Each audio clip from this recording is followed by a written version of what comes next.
Good evening. Welcome, everyone. Thank you for joining us.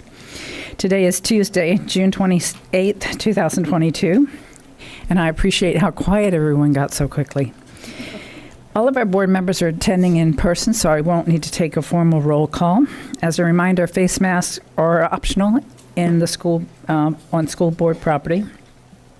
I also want to remind the public that members of the board will not be engaging in outside electronic or digital communication during the meeting. So if you're trying to reach one of us during the meeting, we obviously won't be monitoring our phones and iPads, so you won't get a response from us. To my fellow board members, district staff, and members of the public who may be speaking, let me remind you also to speak as close and directly to your microphone as possible so that your sound is picked up in for the YouTube and Orange TV viewers.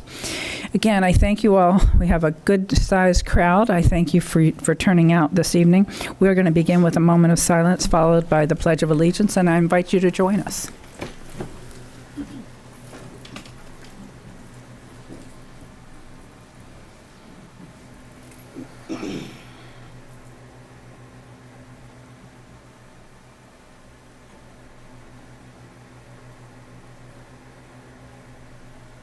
And now for the pledge.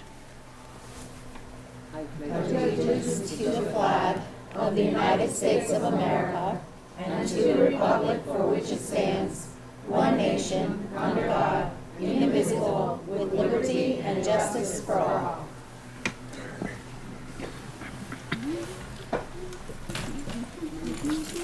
Before we get into the formal business portion of our meeting, we have some recognitions that I'd like to acknowledge. First, I'm honored to recognize OCPS's Public Relations Department for receiving 5 Digital Media and Publication Awards from the National School Public Relations Association. The Public Relations team is OCPS's strategic communications arm that's responsible for solving communication issues through marketing, graphic design, public relations, and other methods. Since 1935, the National School Public Relations Association has been providing school communication services and training to school leaders throughout the United States and Canada. The organization awarded OCPS with the following 5 awards, which you can see on the screen above. Awards of Excellence for the OCPS 2025 Strategic Plan and Orange Peel Employee Magazine. An Award of Merit for the district's 21-22 Annual Report, and honorable mentions for the 2021-22 Pocket Guide and Superintendent Summit. The Public Relations team will be recognized during the NSPRA National Seminar in Chicago next month.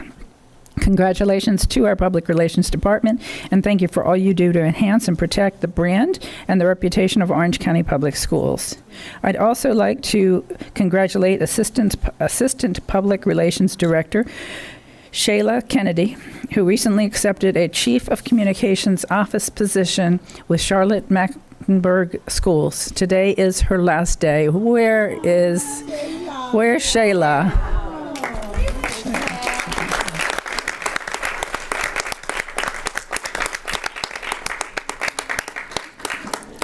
Yes, we are going to miss Shayla terribly. I've given her 3 years.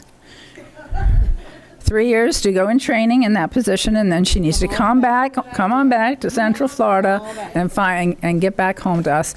Can we have, Scott, can you come up here and join us, and can we have your team stand up and take a bow?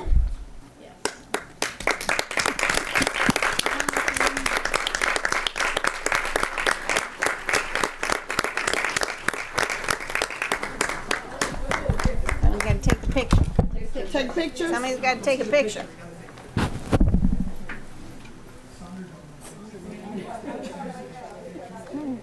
Oh, that's so unfair.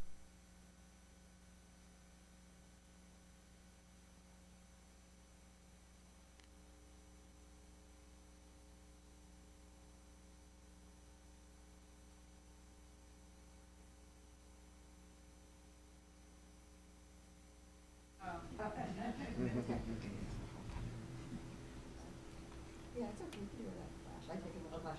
Yes, it's like that.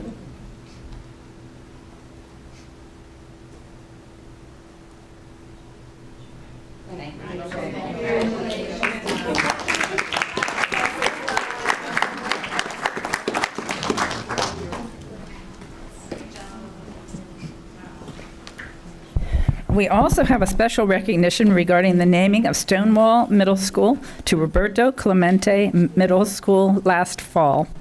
Roberto Enrique Clemente Walker was a former professional baseball player from Puerto Rico who was the first Caribbean and Latin American to win a World Series playing for the Pittsburgh Pirates in 1960.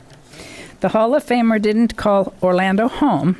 However, he was a humanitarian who worked to promote accessibility for Latin Americans. He died after his plane crashed in 1972 en route to Nicaragua to deliver relief supplies following an earthquake. So he is, to all of us, quite a hero.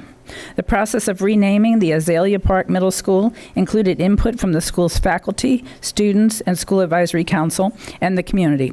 And I will tell you, it was a very long and drawn-out process, and it took a lot of persistence from the community, and we applaud and appreciate you for your persistence.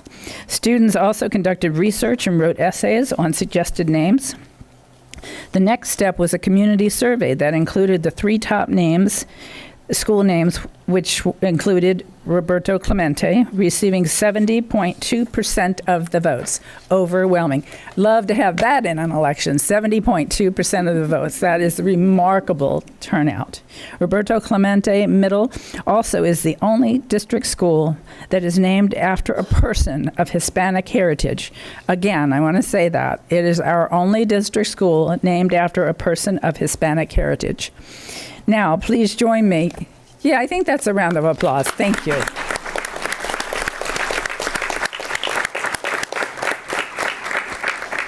Now, please join me in welcoming nonprofit organization Alianza's interim executive director, Zulma Velez Estrada, who would like to recognize the school board for its integral role in renaming the OCPS Middle School in East Orlando. Welcome. Thank you. Thank you very much. For me, it's a pleasure to be here. I'm substituting our loved teacher, Johanna Lopez. Johanna Lopez, that has been a very successful teacher of the year, loved by their students, by the community, by everybody that deals with her. You feel comfortable, and I appreciate the opportunity to come here in this recognition moment to this special person. She's not only represents the constituents of this her district too, but also she's a woman that has fought for women with problems, with women that has been going through violence, for people that are in need, for the homeless. She has been very tied to different churches to help the people in need. She has been someone that has put students first, even first upon her family sometimes, because they needed to be coached. There's so many stories that Johanna has helped so many students and so many constituents. But on this special moment, we want to recognize her fight, the good fight for having renamed the Samuel Jackson Middle School into Roberto Clemente. And not only that, also the good fight to have the street name Roberto Clemente. So for this, Alianza Center, the whole staff, and in the name of Marcos Vilar, who cannot be here today, and the senior staff, thank you very much for what you have done. Your legacy is incredible. You're going to continue your success, but we need to give you this special gift.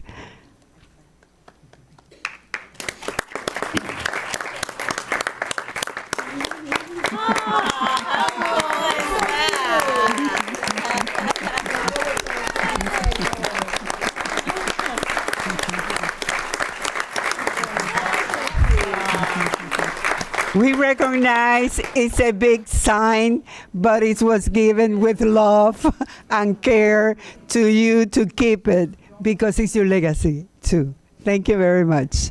Thank you to all the board members. Thanks.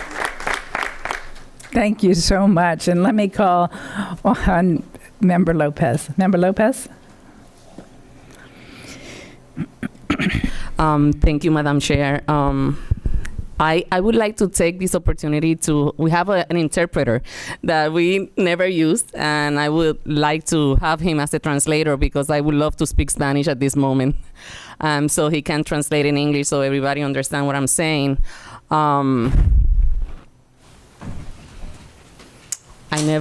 This is the first time that I'm gonna do this, I think. Let's try. Muchas gracias a todos ustedes, especialmente a Alianza y a todos los que viven en el Distrito 2 y a través de todo el distrito en general. Thank you very much to everyone, all of you guys, especially Alianza and everybody that lives in the District 2. Esta lucha no hubiese sido posible si no hubiésemos tenido el 100% del apoyo de todos los miembros de la Junta Escolar. This fight would have never been possible if I didn't have all the support from everybody and the school. The school board. The school board. So, sin ellos, sin cada uno de los miembros de la Junta Escolar, nosotros no hubiésemos sido escuchados. Without every member of the school board, we would have never been heard. También por la superintendente que entendió también la necesidad de celebrar la inclusión, en especial del afrolatino, a través del afrolatino Roberto Clemente. And also to the superintendent who heard us and understood how valuable it is to be inclusive with Afro-Latinos and to include Roberto Clemente.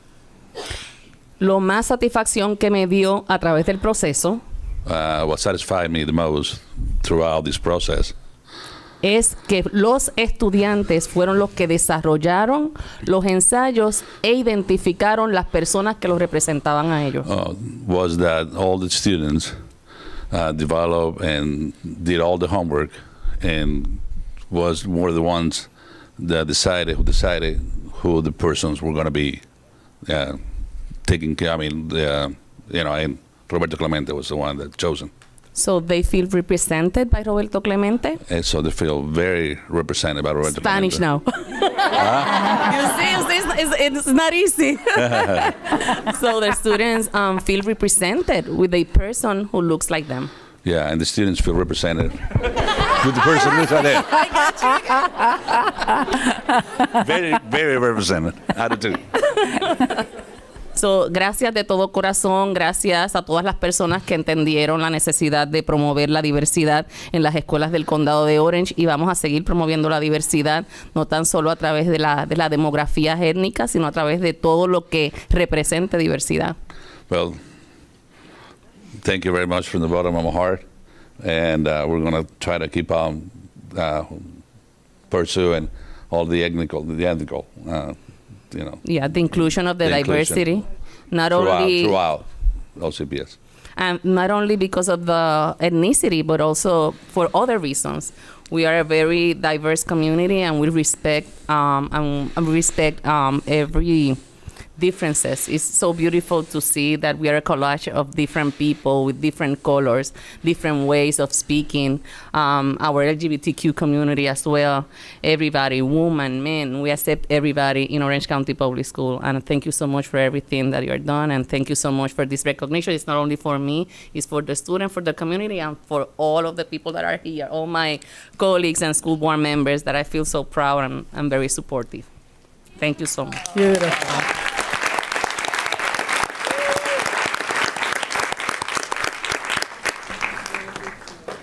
Thank you so much, Member Lopez. That was absolutely beautiful. Dr. Jenkins, do we have any recognitions of newly appointed members of the administration?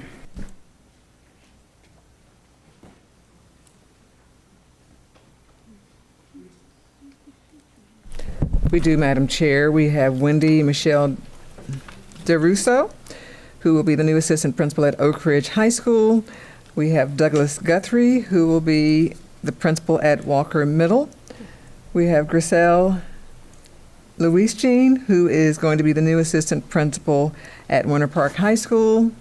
Thomas Francis O'Brien will be the AP at Ocoee High School. Jonathan Rasmussen will be the principal at Castleview Elementary. Gina Marie Warkentine will be the new assistant principal at Spring Lake Elementary. Joanne Marie Dories will be the principal at Bay Meadows Elementary. Georgia Galbraith will be the principal at Ivy Lane Elementary. Alyssa Mora will be the assistant principal at Winter Park High School, and Robert Walker II will be the principal of Chain of Lakes Middle School. That is it, Madam Chair. Absolutely.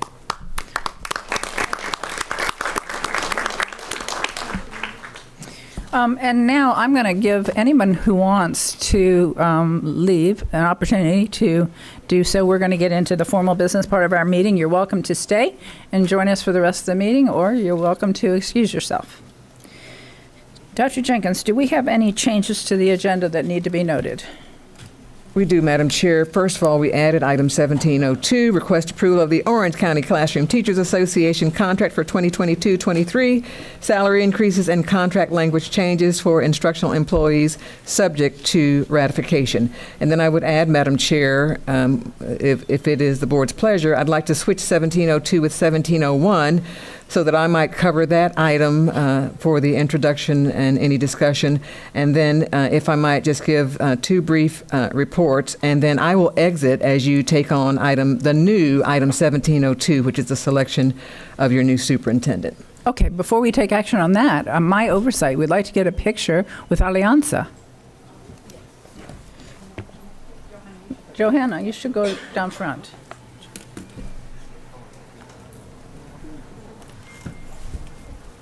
Go down here. Yeah, go down. Oh, yes, her slide. Go down? You want to go down? You want to stay up here? No, just you. No, we'll. No, you go down with the sign. No, you stay up here. Johanna, go down with the sign.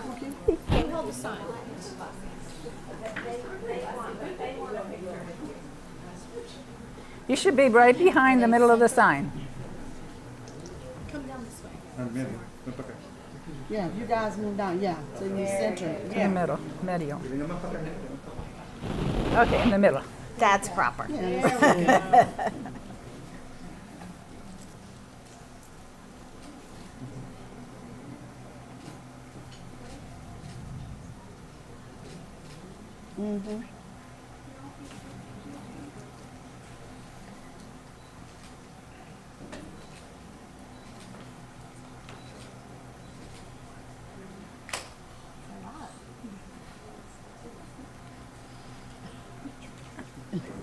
Johanna's got paparazzi. Thank you. Thank you. That's an Yes. awesome sign. That sign Yes, is great, that's yeah. wonderful. Oh, wait more. Okay. Thank you. Thank you, nice meeting you.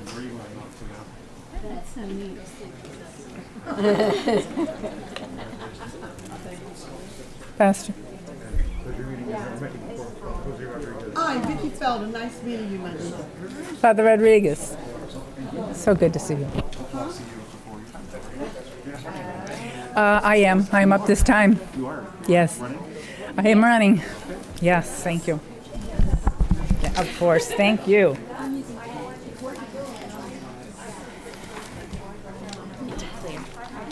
Thank you. So we're doing 1702.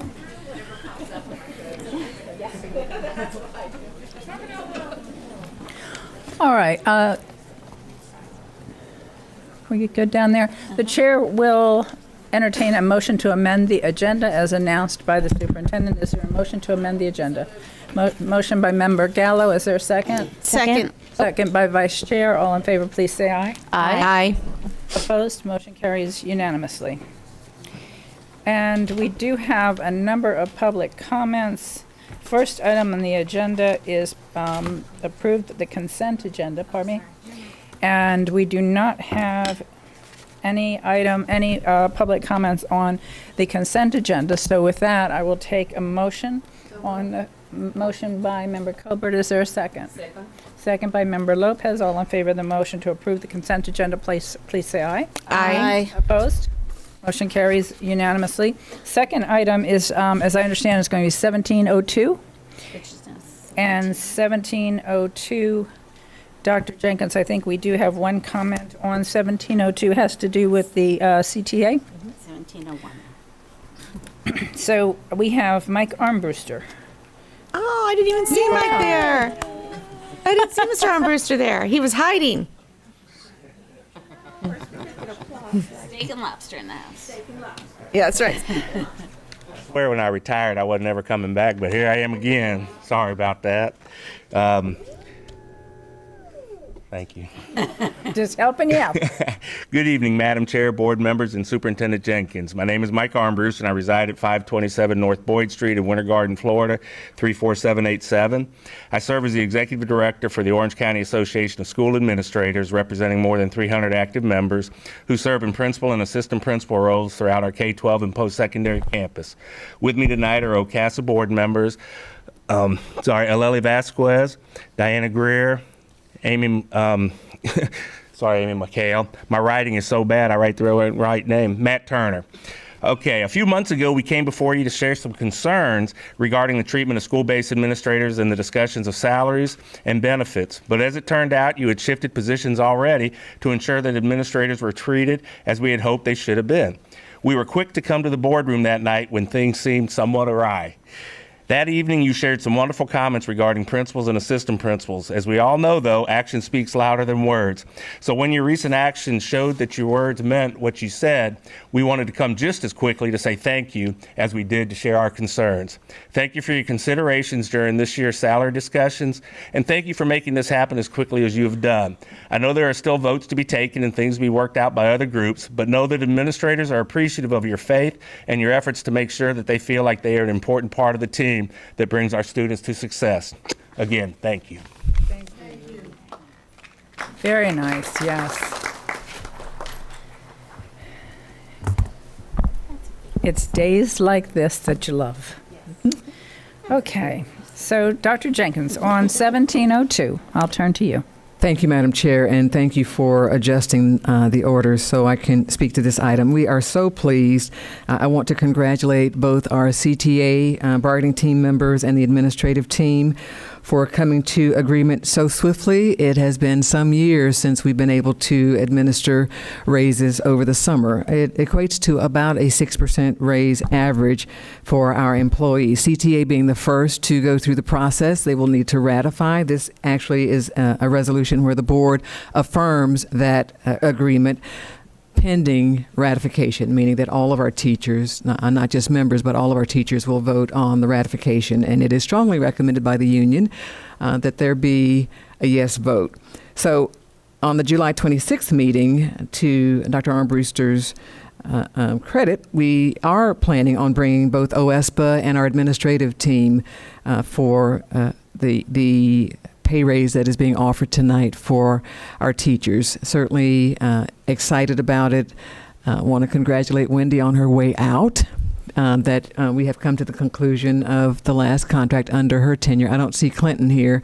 I know he's been extremely involved as well. So congratulations to the entire team, and thanks to the school board who did affirm that when we have money, we want to reward our employees at high levels. So that is the resolution before you, Madam Chair, members of the board. All right, thank you. With no further comments from the public, I'll entertain a motion. I bet there's going to be a lot of them. Simultaneous. Can we have 8? Who would like to offer the motion? I will offer the motion. Member Kester-Denel? Second by Member Gallo? Yes, All absolutely. in favor, please say aye. Aye. Opposed? Motion carries unanimously. Wonderful. All right, Dr. Jenkins, we are on Oh, 7. no, that deserves a clap. Sorry, Chair. Yeah. Out of order. I know. It's worth it. You could thumbs up wasn't going to cut it for you, huh? Okay, we have, next up, we have comments on the superintendent search. And we do have, I think we have 10 public speakers.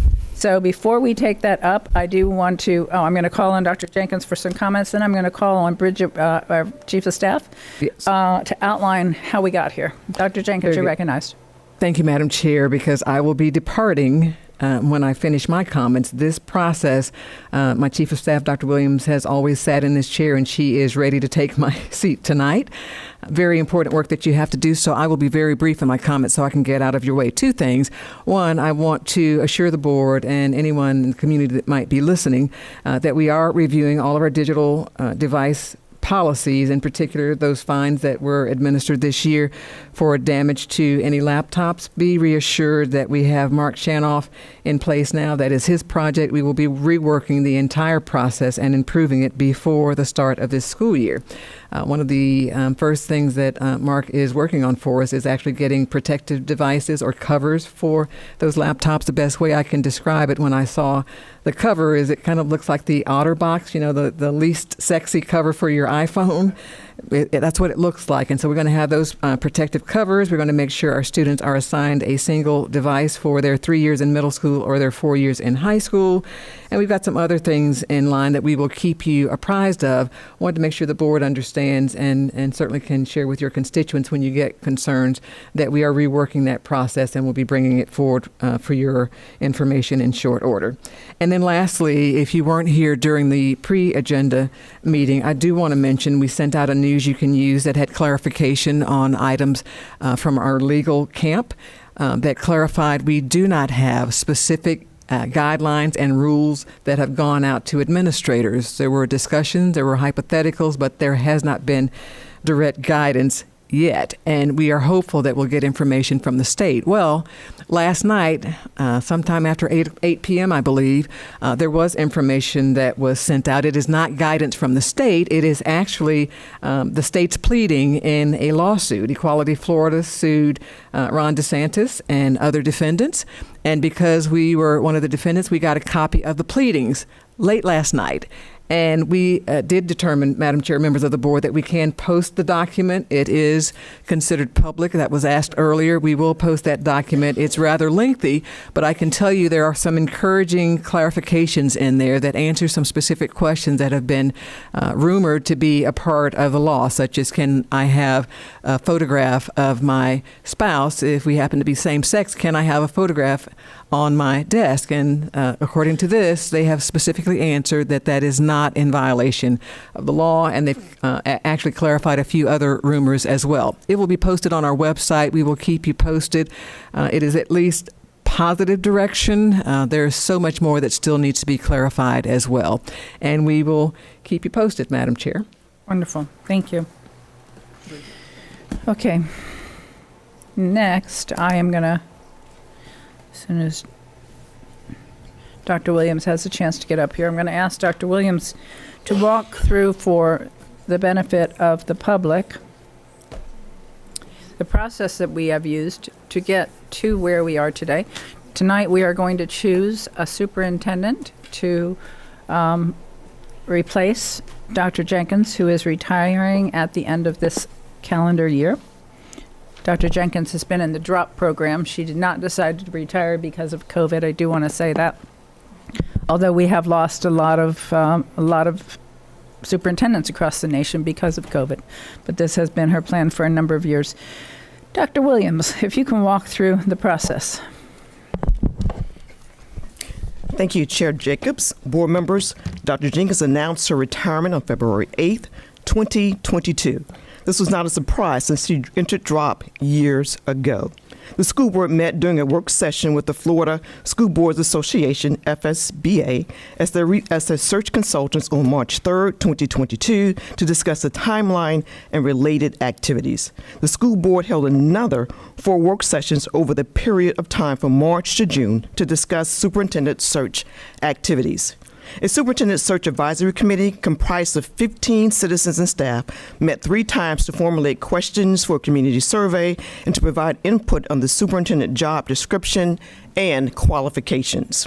An online community survey was conducted March 28th through April 12th, resulting in more than 13,000 responses. FSBA facilitated 9 in-person and virtual input sessions, including a student focus group and a community business partner focus group. Advertisement for the superintendent position ran from May 2nd until May 20, 2022. 15 applications were received. 3 semifinalists were named on May 25th.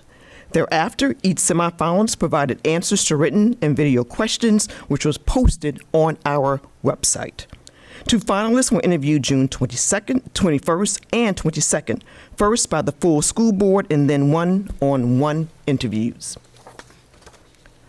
A hybrid meet and greet with the 2 finalists were held on June 21st, and feedback from those interactions was shared with the school board on the morning of June 22nd. Additional input was received through the weekend leading up to today's meeting.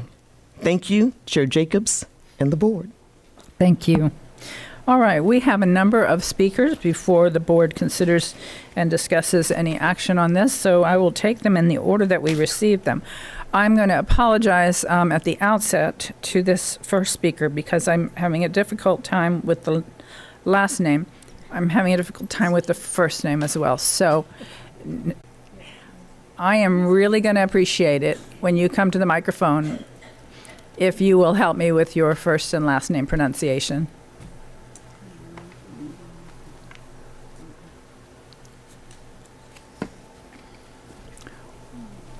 Welcome. Thank you. The name is Nessa Shutekutli. I'm the General Coordinator of the Farm Worker Association of Florida.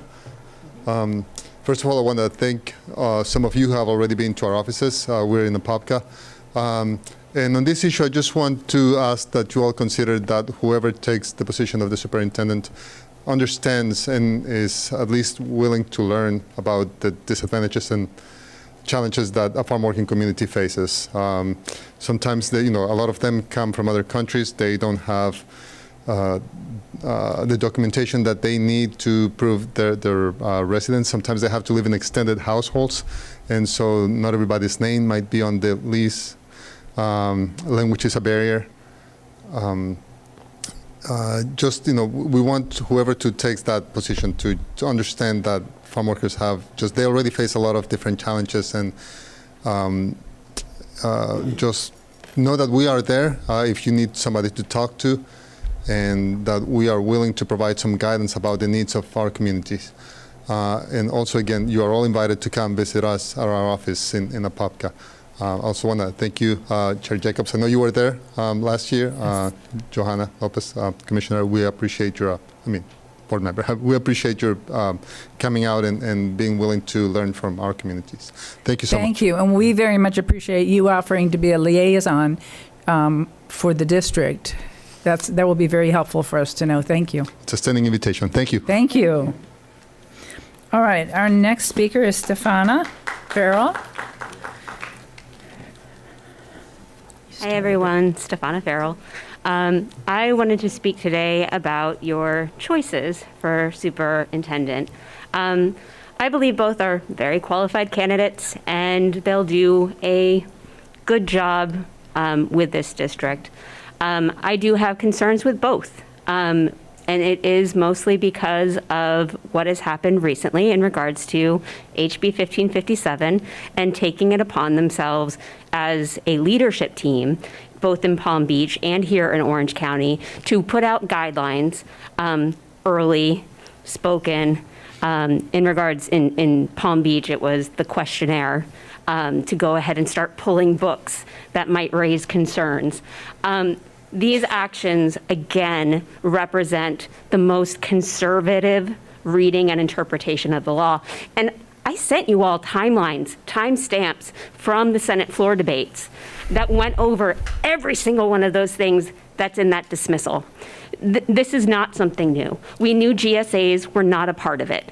We knew that they were able to display pictures of their loved ones. We knew that it was going to be limited to classroom instruction and that kids could use a Harvey Milk book to have, to give a presentation on a historic figure. This was all discussed on the floor.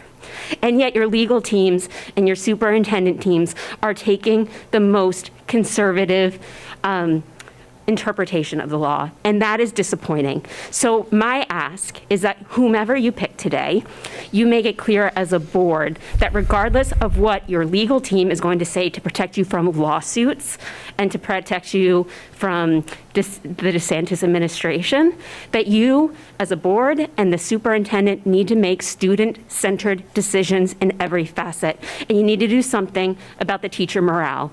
You need to make sure your teachers and your students feel supported. And that's their number one goal. And I think if you set that example and you keep that up, we'll be successful either way. Thank you. Thank you, Stefana. Okay, I kind of lost control of the use your hands to show a sign of applause, and it is, in fact, Member Gould's fault. So, if you guys can help me correct Member Gould, thumbs up, 2 thumbs up, wave your hands, thumbs down. I hate those. They seem disrespectful, but if you really got to do it. Okay, Jen Cousins.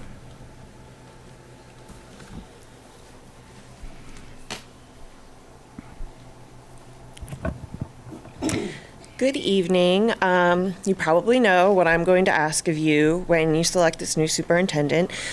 The most important thing for me and the new superintendent is somebody who is going to work their ass off to protect our LGBTQ students. We already knew that they needed protection before DeSantis and his Republican cronies passed Don't Say Gay, and now they need it more than ever. You know, this law is putting children's lives at risk. Trans and non-binary youth face a 1 in 5 suicide attempt.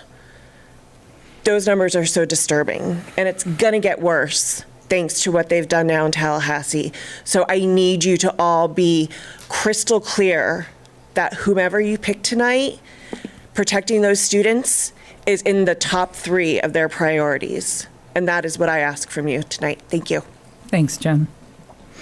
Rita Harris. Welcome back, Ms. Harris. Yes, thank you.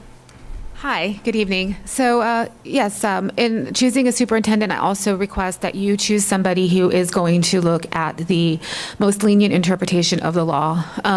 Also, if it doesn't affect things like speaking about your significant other or using historical figures like Harvey Milk, then I think that there needs to be a push to have gender-affirming language and policies in place as well. It's not tolerance. We're not seeking just tolerance. We're seeking inclusion. And I think the superintendent has a lot of complicated waters to navigate. It's not just making sure that the LGBTQIA+ community feels welcome. It's also navigating the anti-CRT bills and also what's going on with gun violence. I mean, there's a lot of stuff. And I think that we also need to make sure the superintendent isn't dead set on making our schools look like a prison. These poor children are so traumatized as it is, and our teachers are going through it. They're told they can't talk about their loved ones, but they got to stand in front of students and protect them from somebody with an assault rifle. So I think going through this process, we need to make sure that the superintendent is up for the challenge and can take on what's going to be before them. And it's going to be tough. But I know that they can do it. But like I said, if like Stefana said, if we center students and we center teachers and we center doing the right thing, then OCPS will be successful, and so will the community, because students are, I hate to sound like Whitney, but they're our future, right? And we need to protect them. We need to be there for them. And we need to make sure that the people who are teaching them are also protected as well. Thank you. Thank you. All right, Eric Grimmer.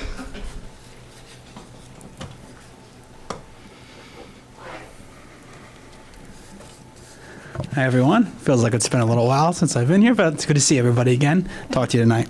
It's a pretty big decision the board is making tonight. Though you might have all a pretty good idea at this point who you might be selecting, I want to offer a couple comments what I'll be looking for under the new administration. 2 traits I'll be looking for: empathy and an advocate. Public education is under attack in Tallahassee and by certain segments of our own community. Our kids are under attack, including LGBTQ+ students and students of color. New laws that are meant to shame and silence them, not allow their stories or their full histories to be told. Our teachers are under attack, underpaid, and underappreciated. Empathy from our new superintendent is the bare minimum we should expect. Equally important is their will and their ability to communicate that empathy, do so effectively, and do so at every opportunity. The new superintendent cannot change the discriminatory and hateful laws that have been passed in Tallahassee. However, they can make clear in no uncertain terms and publicly that they stand against these laws and will not do one thing more than what is necessary for minimal compliance. The new superintendent and this board must have the courage to ensure this minimal level of compliance is the goal. As a fellow attorney, I understand the urge of legal counsel to avoid even the appearance of noncompliance. It's in our nature. But this caution will result in an overly restrictive guidance, which I believe I've already seen with Camp Legal. The new superintendent must have the ability to consider the advice of legal counsel, but not treat it as gospel if that advice conflicts with their own empathy and moral code. We also need a superintendent willing to be a public advocate for public education and the teachers we entrust to instruct our students. While the new superintendent will have one of the largest districts in the country to run on a daily basis, we also need someone willing to lead and be publicly outspoken on behalf of our school system and all of its employees. I have heard, and I know this board has too, that teachers do not feel supported. While the new superintendent and this board might be somewhat limited by the state in terms of the financial appreciation that they can show, the superintendent must take daily steps to ensure that the teachers feel that the district supports them. The new superintendent should also be willing to be public about the premium we place on our teachers and the actions that should be taken at the state level to retain and reward our talented teachers. I realize I'm putting a lot on the plate of this new superintendent, but these are challenging times, and we need a leader that will rise to accept the challenge. And I want to build off one thing that Rita said and echo that also about affirmation. Our guidance needs to should not only say what they can't do, but also should encourage what they can do. Tell teachers if they are allowed, hopefully, as they should be, to display photos and stuff about their family. Encourage them to share with their students and build those relationships that will affect their education moving forward. Thank you. Thank you, Eric. All right, next up we have Gretchen Robinson.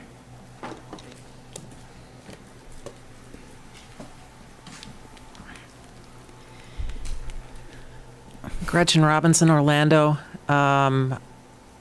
Esteemed members of the board, I am an educator. I've been an educator in OCPS for 12 years now. The gentleman recognized at the beginning of this meeting brought up the fact that it is affirming and uplifting for students to be presented with images of those who mirror their identity, whatever that identity might be. We all know as educators that the antidote to fear and ignorance is not to cave to it ever, but to educate people. The very word educate comes from the Latin educare, meaning to lead out, as to lead people out of the fearful darkness of ignorance. I applaud and appreciate OCPS's ongoing commitment to honoring and celebrating diversity, and exhort the members of this board to ensure that the incoming superintendent will rigorously defend the wonderful diversity of our students, families, and staff, particularly against the effects of the execrable, weaponized, ignorance and fear-based legislation which passed this spring. OCPS must follow the law, but in the case of bad faith, ill-conceived laws such as these, not one step past the absolute least harm-producing interpretation of these laws must be taken, and crystal clear guidelines must be provided to all in writing. OCPS must stand by its principles because students' lives are quite literally at stake here. I have a close friend whose 11-year-old daughter took her own life 5 years ago because she was being bullied in school. We must not allow our children, families, or educators to be victimized by the bullies driving this type of legislation. Thank you. Thank you. Stephen Hasselman? Holzman? Welcome, Stephen. Members of the board, nice to be here. I will echo, of course, the absolute most important thing in a superintendent right now. I am thinking of James Baldwin's A Talk to Teachers, where he compels, in the civil rights movement, in a different chapter, you are living through revolutionary times, and you have to face that, whatever may come in the near future. We don't know. It's a very volatile world. Our politics, it was a pretty ridiculous day, if we're being honest. And I don't know where that's going to go or what a superintendent is going to have to do. But there is an attitude associated with that, and there's an importance of community and familiarity with community and built up trust that we've gone through a pandemic and we've rolled up our sleeves and done things different ways that we didn't think we would have to do. I emphasize that community part, that whoever is appointed needs to have the backs of our LGBTQ students, of students of color, of staff, of all those different groups too. That is absolutely the short term, 100% what you have to have on your mind. Long term, just in case the way that we've built up our administration systems, if that progress monitoring, if that third time is not the charm, you are going to have creative individuals who are willing to break old habits that just aren't serving us anymore and may even be at the root of some of our superstitions that lead to some of this extreme false clarity that people end up coming to. That I think it is rooted in our schools and the rigidity that some of our structures set up for the long term. But again, that trust that's built up, we need to know that whoever that superintendent ends up being, they're going to be willing to speak out. They're going to be coming with an attitude appropriate for the times that we live in. And we'll hope for the best with all the trust that we've built up in this community. Thank you. Thank you. And our last speaker is Wes Hotcher.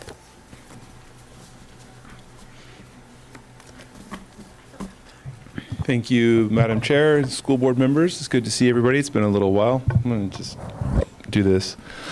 First, I would like to say thank you to Scott Hoat, who came out and spoke to us about the $1 mil tax increase with the Orange County Democratic Party, where I represent them as the chair.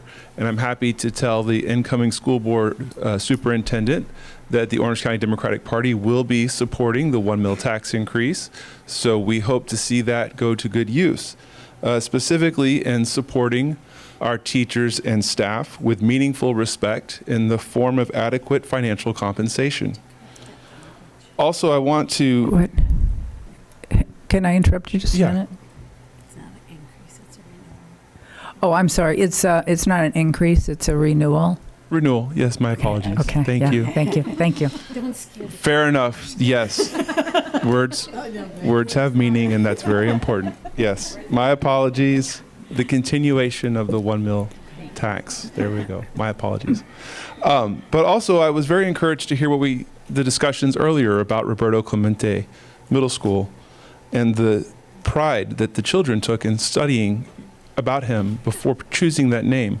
And I want to challenge a new superintendent in this board to cause a little bit of good trouble, to do some civil disobedience. While we may not be able to be woke or say gay, we can certainly start naming our new schools as they come online after people like July Perry, Zora Neale Hurston, Mary Johnson, Mabel Butler, Sister Anne, or even concepts like unity and love, inclusion, diversity, and pride. We should use our schools to honor the women, the Black, Hispanic, and LGBTQ plus leaders of our community by honoring them with schools. You see, freedom is something we should all celebrate. However, freedom does not come at the persecution of others. Thank you. Thank you. And Laura Vale. Hi. Hi, Laura. This is too tall. Hi, good evening. Laura Vale, 32812. I'm a rising second grader.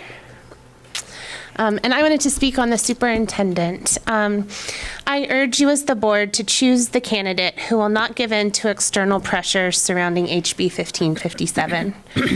As you heard during pre-agenda speaking comments, we need a superintendent who is willing to stand up for what is right in the face of bigotry, racism, and discrimination. OCPS is facing real problems affecting our community. There is not just a teacher shortage, but there has been an exodus. And now with the content of what we've heard from Camp Legal, more teachers will probably be driven to leave the field. I want a superintendent who will focus on solving this issue. I've watched the impasse on YouTube in the past, and just speaking as a parent, observing from the outside, it seems like district leaders, council, and teaching staff are on opposing sides, which is a bit confusing because shouldn't we all be working together to find a solution to keep our talented educators? I want a superintendent who will make raising the reading proficiency rate in OCPS a priority. We have high graduation rates, but our reading proficiency rates are nowhere near what our graduation rates are, and that's concerning.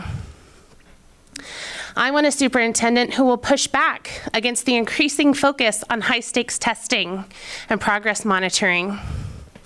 I want a superintendent who shows that their commitment is to our students and our educators.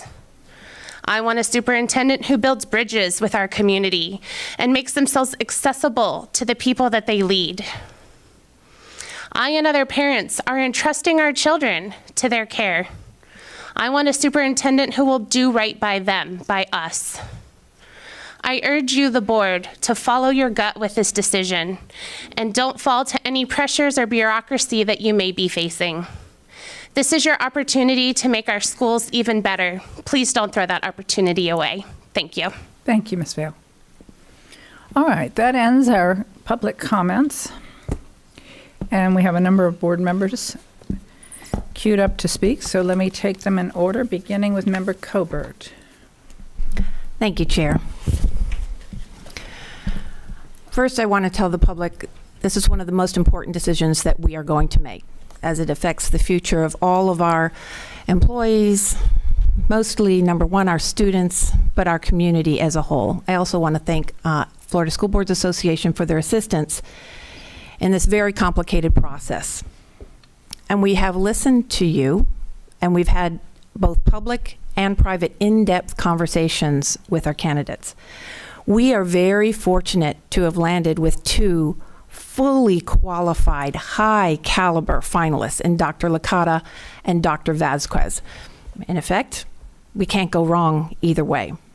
And we've spent weeks talking with community members, parents, teachers, administrators, even students about what we need and what we'd like to see here at OCPS. We've had an extraordinary amount of public feedback, and I can assure you that I have read every single one, and it really was about equal in both scope and volume, the feedback on these two finalists. Clearly, ideally, we would benefit from having both of these candidates in our organization, and if I had the magic wand, that's exactly what I would do. But for me, one of the candidates identifies with both our most fragile students and our highest achievers. One candidate has walked in the shoes of nearly every instructional position, administrative position, and leadership position in a district. Dr. Vasquez is homegrown, but she represents a new beginning. She has promised to reevaluate our systems, our climate, and our culture at OCPS. She has promised to listen, learn, and lead. And I believe her. My belief is that she will lead this district with compassion, grace, and understanding. Therefore, I'd like to lend my support to Dr. Maria Vasquez for our next superintendent. Thank you, Member Cobert. Member Byrd.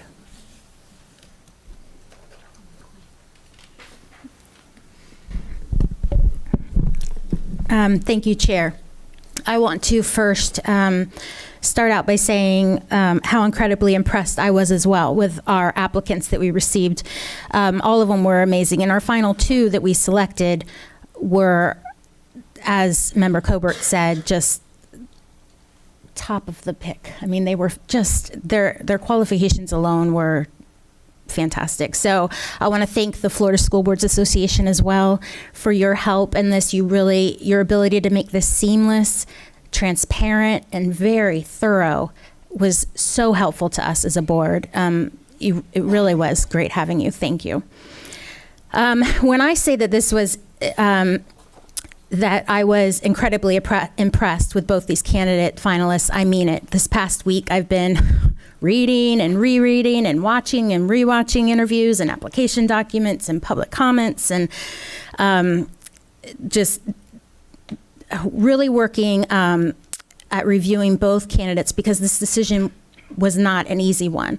I wholeheartedly believe that either one of these candidates could easily slip into this position of superintendent and lead our district to further successes, as Member Cobert said. That is what made it so difficult. In my opinion, both candidates have tremendous attributes, as should be expected in candidates for this position. So I really had to dig deep and think about where we are at this moment in time, what we're going to be faced with in the future, and where I want to see this district in that future. So this is where I landed. Our school district is not a floundering school district that needs saving with a whole new reboot. In fact, it's quite the opposite. Districts and school boards from around the state and the country reach out to us all the time asking for advice and consultation, because we are a very highly successful district. But we do have a big problem. We have a significant morale problem that needs immediate attention, in my opinion. So the question is, who can keep us on the successful track we're on, yet tweak the culture in a way that positively impacts our staff? And I, too, believe that Dr. Maria Vasquez is that person. I have worked closely with Dr. Vasquez over the last couple years, and I know from those interactions that her knowledge, her drive, her attention to detail would make her an excellent superintendent. But I also did have some concerns, like what I've heard from some constituents, that if we went with someone from within our own district, that nothing would change in the culture. So I addressed this very directly and very bluntly in my one-on-one interview with Dr. Vasquez. She is very aware of the issue and has a very clear plan to tackle the problem. When you read her 100-day entry plan, she acknowledges in the opening paragraph that we've made incredible progress over the last decade, yet we faced some challenges. The common theme throughout her plan is listening and learning. She frequently reiterates her desire to listen to all stakeholders, including community members, parents, administrators, and teachers, and school staff. She emphasizes her desire to be present and visible in schools, talking to and engaging with all staff members throughout her plan. I also spoke to a few of her colleagues who I respect immensely and know very well, and they have they're colleagues that have worked with her in the past, and their words also quieted any worry that I had, because every one of them told me how she is warm, compassionate, empathetic, a great listener. They spoke about how they loved working with her, and she always made them feel important and valued. And those are all qualities that we have been asked for in our next superintendent. And then I thought about what we've faced over the last couple years with the state and the attacks on public education and many of the issues that have been mentioned tonight. And I fear that those issues are just getting started. I really believe that having a new superintendent that doesn't have to take 6 months to a year to gain the knowledge of all the working parts of this enormous district will be a huge benefit to us, because we're going to have to be ready immediately for the battles that we are facing and that are on our doorstep right now. When I envision where I want this district to be in the future, I envision a district that's still considered one of the top performing districts, an innovation leader, a place where schools are happy places for kids and staff every day. And in her opening paragraph of her 100-day entry plan, Dr. Vasquez states, "I want to refocus our efforts on creating vibrant centers of learning." Let me be clear. I would not be making this recommendation if I was presented, at the very end. Can I just finish? Okay. If I was presented with just anyone from within OCPS. This is not a OCPS loyalty decision I came to. This would not be my decision if I felt like Dr. Vasquez was just going to be handling business as usual and did not have very clear goals and to make changes needed for the recovery of our culture and our morale. With that being said, I do not think we need to build a new road, but I believe if we travel on the same road we're on, but do some repaving, where there are some potholes, we can all reach the destinations we desire. So it is my desire tonight that we work with Dr. Vasquez as our new superintendent. Thank you, Vice Chair. Member Felder.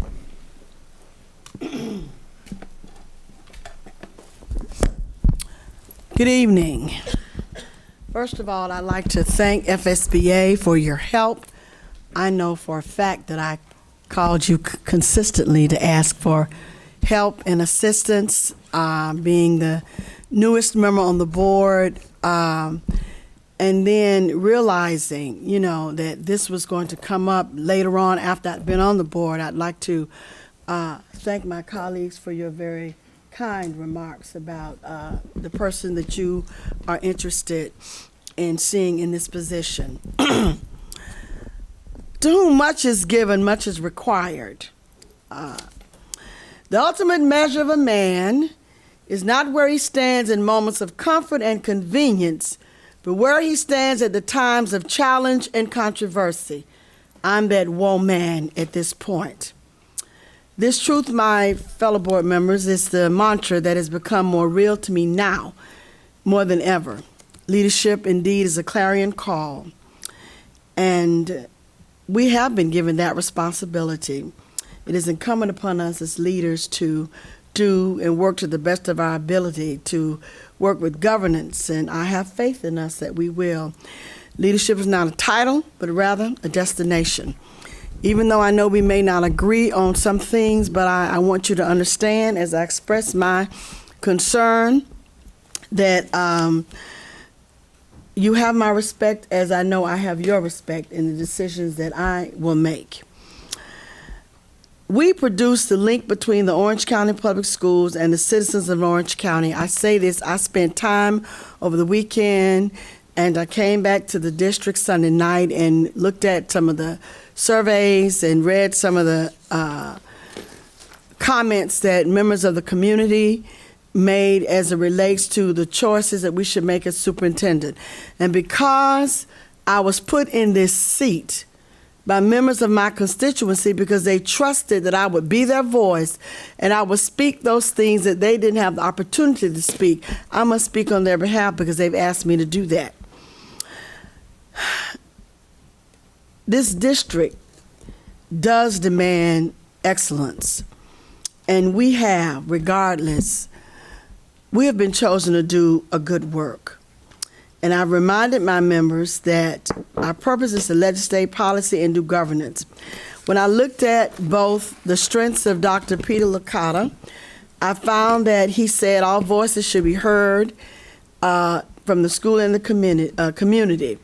He talked about long-term sustainability, willing to change the legislators and his greatest potential for improvement, acceleration pathways to access, focusing on underperforming schools, how are we measuring the student achievement. And even though change sometimes may be better, but it might not necessarily need to happen, and your best decision might not be the right decision. When I looked at Dr. Vasquez, some of the things she talked about, she wouldn't have to have any time to think about decisions of her staff because she could come in running because we know her. She's been here. She pushed safe classrooms where students thrived. She started creating a mental health plan. I received some emails regarding that was a great plan, but it had not yet, some of the schools had not yet been actively executed. I asked about the success of her first 4 months, got greater feedback from her. And as some of my other board members have said, I wish we could hire both of them because I do believe we've had, we have a great combination here. But because members that I have talked to and those that have sent me emails, their concern was they did not want business as usual. They felt like we needed a fresh start, a fresh beginning. My concern with that, sometimes if you get something fresh, how do you know that's going to be the best or the right? But then what looks like the end of the road could very well be the beginning. So I have to look at what I have been told and shared with by my constituency, that they're interested in doing something new, having something fresh, and I would put my vote out for Dr. Peter Licata. Thank you so much. All right, thank you, Member Felder. Member Castrodino. Thank you, Madam Chair. Under Dr. Jenkins, OCPS has achieved so many areas to be proud of. We have a variety of magnet programs and academies, career tech, a high graduation rate, strong business and community partnerships, acceleration options for our students, emphasis on equity for all our students, competitive athletics, strong arts programs, beautiful new campuses and renovated older ones. OCPS has strong fundamentals, and we have the best employees and families to work with to make it so successful. I was eager to start the superintendent search, eager to see who would put themselves up to lead the district, which already has so many excellent programs. How do you make a strong district even stronger? I want to thank our search consultants for your guidance and involving the community in determining where we go from here. We sit here today, like my colleagues have said, with two worthy candidates. Both have the required qualifications and proven records of success, and I have no doubt that both will make great superintendents. The challenge for the board is to decide what sets them apart from one another and which fills the needs of the district going forward. As a former teacher of Orange County, I've experienced the difference between that role and my role as a board member. From this vantage point on the board, things look pretty good. But you must know that my most recent teaching assignments were difficult. In fact, those experiences influenced my decision to run for the school board. My ability to do what was necessary for my students was often overly controlled and unrealistically demanding. My decision today isn't based solely on my experience, but also on the input of the teachers who remain. My decision is also informed by many conversations I've had with community members, as well as people who have worked with both Dr. Licata and Dr. Vasquez. I strongly believe that we need a shift in our culture. Our top-down approach isn't bad in and of itself, but it is when the actions of others are so tightly controlled and monitored. I believe we need to recommit our efforts, not with better relationships, but with equal relationships, where every person, no matter what job they have or which school they attend, has the same worth. Culture is difficult to describe because it's intangible. One of my professors used to say, culture is the way we do things around here. Though it's invisible, the culture directly affects our ability to achieve our mission of teaching students. It directly affects the level of job satisfaction of our employees. I don't know if we can get to the next level if we keep the same approach. It comes down to the culture, and it's extremely difficult to change the culture when you're in the midst of it. When I look at the candidates, I see that both have the potential to be great superintendents. Each emphasizes the direction provided by our strategic plan. Both shared a 3-month entry plan that outlines similar processes to transition in the job. Both value building strong relationships. Dr. Vasquez comes to this process with a built-in advantage in that we know her and respect her. But I remained open to the input from the community I represent, who strongly desire a change at the top. Dr. Vasquez shared some ideas I really like subbing in classrooms and creating a teacher advisory committee. But I believe her leadership would essentially keep the top-down approach firmly intact. Dr. Licata sees areas to develop and offers a fresh perspective. Those words were reinforced in the feedback from the community after watching the interviews and the meet and greet. I agree. I believe we need a fresh perspective. Thank you, Member Castrodino. Member Gould. Thank you. I also would like to thank the community for having a very active role in this, and thank you to SBA for creating such a wonderful framework to make sure we could capture all facets of our community. I have a little different experience because Dr. Vasquez kind of grew up in my district. She was a leader at both Metro West in Windy Ridge and through the West Orange District. And I have experience developing programs with her since then.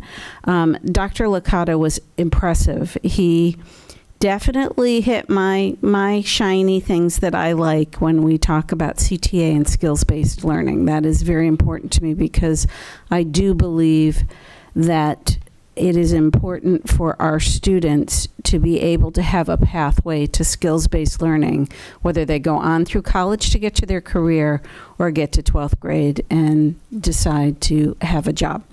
Steak and lobster. That was from Mike. My experience, it's really hard to separate the styles of the two and how they present without looking behind that style. They both come with the right pedigree. There's no question. I see Dr. Licata as very personable and outgoing, having great experience, and is a great visionary. And you can see the passion just roll off of him when he's talking, and it's very easy to get excited when he is speaking. Dr. Vasquez has that same passion. In fact, I would call her fierce, with a lot of empathy and care, which I think this district needs. We need the fierce with the empathy and care, because I think we are not done with the challenges, as my fellow board members talked about. Since I've been on this board, we have gone to a high-stakes testing model that is so intensive that it has crushed our children in many cases. We have had the health and well-being completely challenged at a one school level to an entire district. We have had school safety issues that could have been preventable. We had been raising flags about mental health and the pressures in our community for years.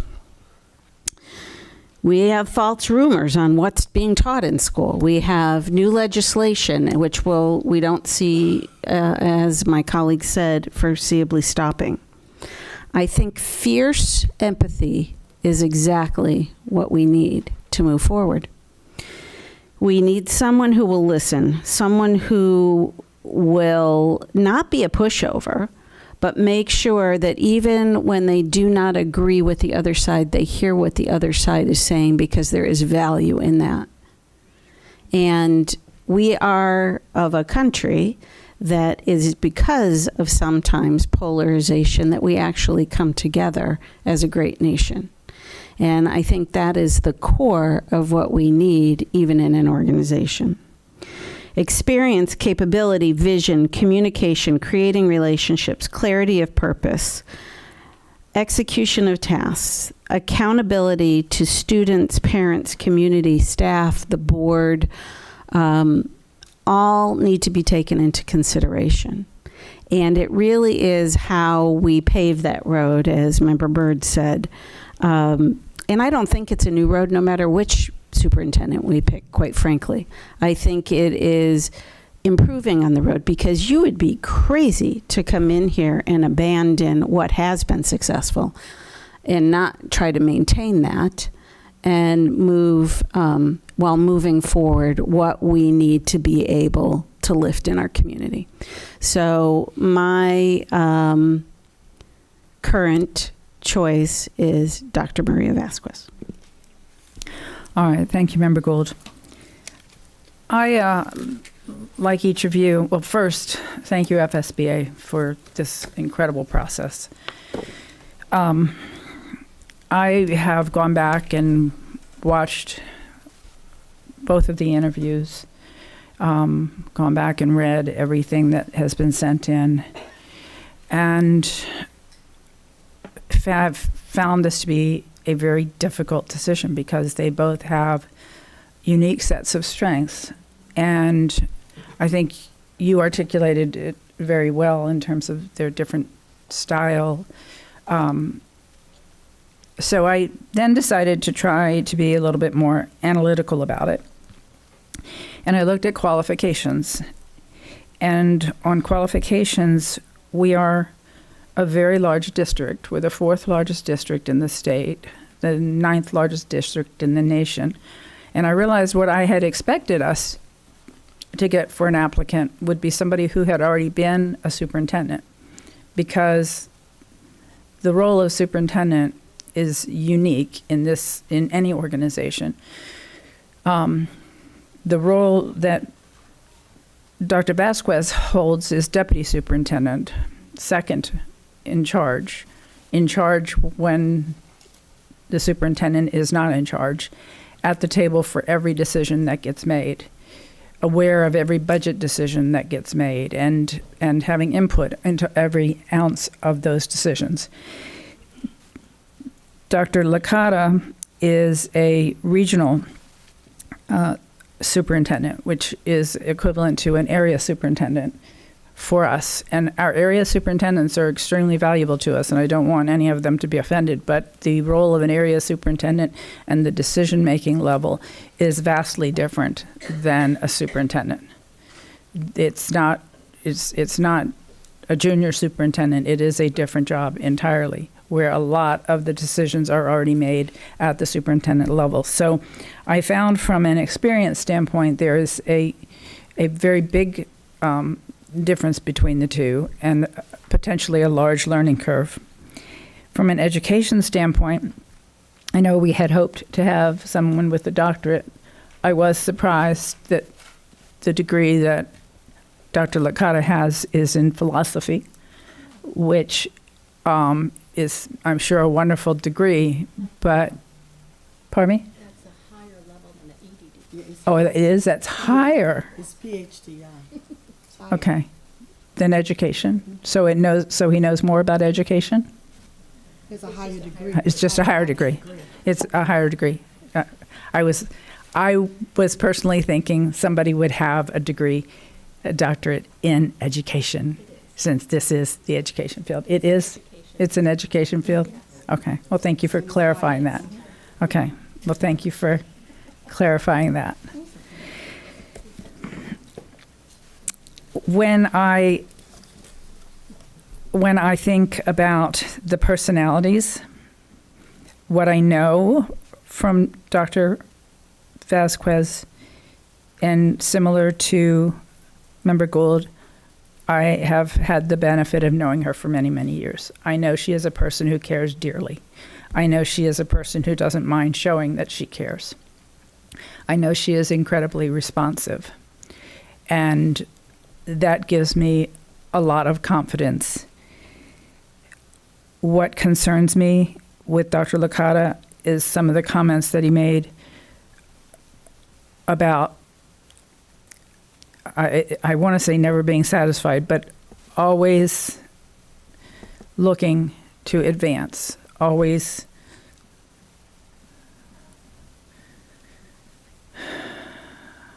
I don't accept where I am. I always want to be someone who has a larger role in impacting children. That's a good thing. But for this district, I personally want a superintendent that's going to stay around for a number of years. Superintendents on average have a tenure of less than 4 years. And I have confidence that Dr. Vasquez will be here. I'm not sure if Dr. Licata will be here or if there will be another opportunity. I know that the superintendent has been offered quite a few positions just in the short time I've been here, just in the 3 years I've been here. And so I know that once you get to this level, there are a lot of other organizations that are trying to pull you away. And I would like to think that whoever is in this position is going to stay with us for a period of time. To the points that have been made here tonight, I do want to share what I know about Maria Vasquez. And that is that when I came here and wanted to issue an LGBTQ proclamation, and I wasn't sure how this organization would respond to that. And when I talked to Maria Vasquez, the answer was absolutely. And when I talked to her about wanting to form a mental health commission because of the concerns I have about the suicide rates in our schools and the stress our students are under, she not only said absolutely, but she's been at nearly all of the meetings and has been an incredible supporter of that effort. So I have confidence, and I know her well. I like Dr. Licata a lot, and I would really love for us to hire both of them because I think we would be phenomenal, because there are some things that he would bring that I do think would benefit the district greatly, but we don't currently have that choice. So my vote would go with Dr. Vasquez at this time, with a very strong interest in Dr. Licata in another role in this organization. And with that, let me go to Member Gallo.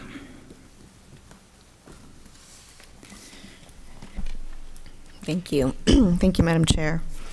I'm as nervous tonight as I was when I got sworn in 4 years ago. And for those of you who know me, I was sweating bullets. And I'm District 1, so I'm the first one to speak.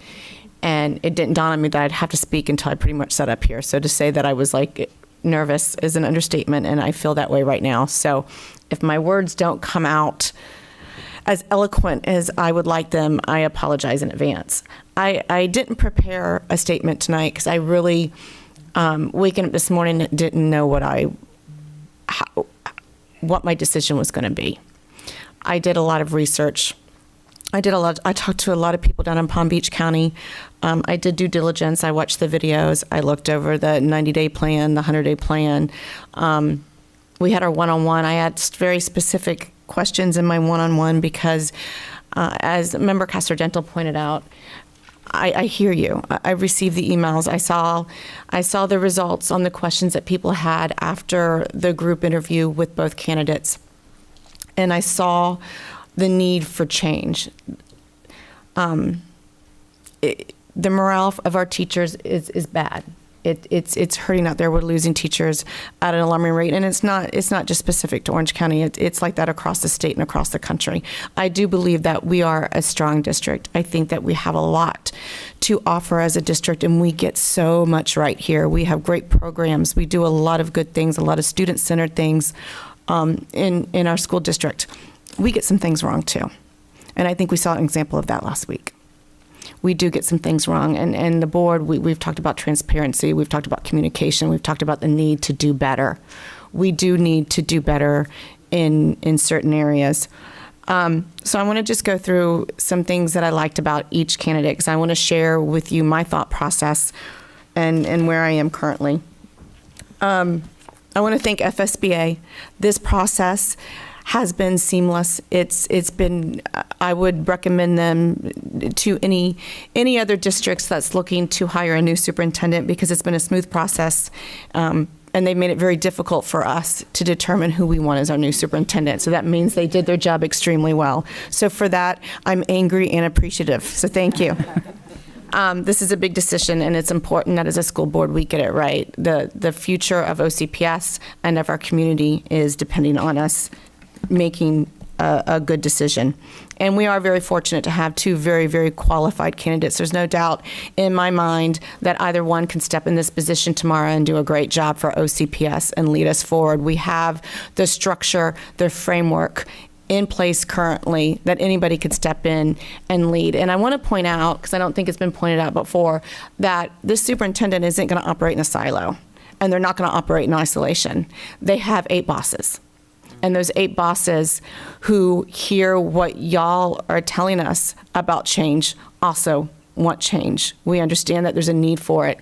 And moving forward, we have to raise teacher morale. We have to operate better in the community. We've got to be more involved in our community. We've got to get more engagement from our parents.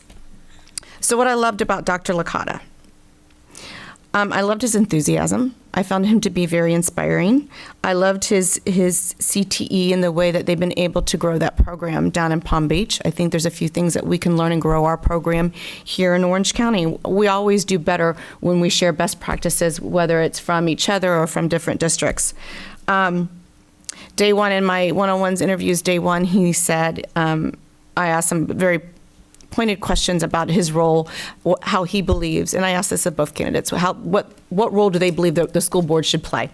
And he said from day one, the school board will be side by side. We will work side by side together. We will be inclusive and we'll work side by side. And that spoke to a need that I have. He talked about team. He talked about family empowerment, how there's less students of family empowerment down in Palm Beach versus here. They also have more charters, which might be the reason why they have less students in family empowerment. And the most important thing, and I think he said it in the group interview, he says, we don't raise the floor by lowering the ceiling.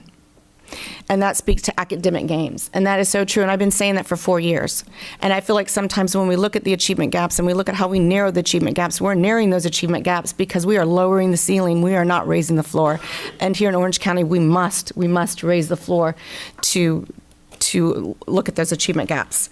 Dr. Vasquez, I loved her statement on equity. She said it from the very beginning that when we provide equity to our students, that we're not doing it by making other students have less. We're doing it by lifting those students up who need it the most. That's what equity is. We lift up those students and we provide the needs that they need. We provide the resources to those who need it the most. It's not about taking it away from anybody else. It's about making sure that everybody has an equitable and equal education under the state law. She's very knowledgeable. I actually liked her 100-day plan better. I thought it was more detailed. It was more precise. I love that she's bilingual. We have 43% of our population here in Orange County is Hispanic. And to have someone that can speak both languages speaks to our community. Both candidates are community-centered. They are student-centered. They both spoke to teacher morale. So for me, it really boiled down to who is going to bring about change. Who would bring about the most change here in Orange County for our community, for our teachers, for what I'm hearing everybody say. As a board member, we have the distinct honor of being able to work with the superintendent and the deputy superintendent and those within our organization. So we get to see a side of them that others don't get to see. We've worked alongside with them, so we get to see their heart, we get to see their intent, we get to know who they are. And their beliefs. And I will say that Dr. Vasquez was instrumental in our strategic plan. I also got a call from Equality Florida, and I talked about the superintendent search. And Equality Florida is supporting Dr. Vasquez for the next superintendent. They were going to, I don't know if they did, they were talking about sending emails to the board just so that they know that who they supported. And that weighed on me. I do believe that Dr. Vasquez can be the agent of change that we need. I think that she's heard it loud and clear. I think she's heard it through the comments that were made after the interviews. I think she's heard it from the board. And most importantly, when you look at the survey, and there was 13,000 responses to that survey, and when you look at empathy and you look at social emotional learning, there's nobody that embodies social emotional learning more than I believe that Dr. Vasquez does and wants to push it forward. I think it's extremely important to her. And I think that she understands that we need change. And I think that she can be the change that y'all are looking for. And I think that she can provide that to our community, to our teachers, and to our students. And she's extremely student-centered. And I know that at the end of the day, every decision that she will make will be for the best interest of the student. And for that reason, I would throw my support with Dr. Vasquez. Thank you. Thank you, Member Gallo. Member Lopez. Thank you, Madam Chair, and also thank you to the FSBA and the team, because you're doing, you did an amazing job, outstanding on every single step. I did not imagine, I can't imagine if you are not present during this process, because I think because of your knowledge and expertise and professionalism, the transparency of this process is guaranteed. So I think that, I would love to emphasize, the process. We had workshops to find consultants. We have the Superintendent Advisory Committee. We have an online survey. We have the search. And you help us, Dr. Messina helped us to do the right search. We have the advertisements as well in our website and in other websites. We have finalists that we interview as a group, as an individual. And I remember when Karen recommended the individual interviews, and I said, oh my God, it's gonna be longer. But I highly appreciate that recommendation because we have another perspective on each candidate, and both are amazing. I think that we are so honored to have that opportunity to meet Dr. Licara and to also have another finalist like Dr. Vasquez in this process. And also the meet and greet, I think it was very emotional because I did not know so many great things about their personal life.